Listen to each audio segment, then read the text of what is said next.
दोस्तों स्वागत है मेरे YouTube चैनल पे आपका। प्लीज़ मेरे वीडियो को लाइक करें, शेयर करें और चैनल को सब्सक्राइब करें।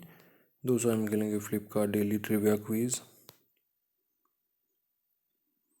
दोस्तों वीडियो को लाइक ज़रूर करें। पहले का आंसर दोस्तों ये दूसरी ऑप्शन है एल्टन जॉन। दूसरे का आंसर दोस्तों मलिका अरोड़ा है।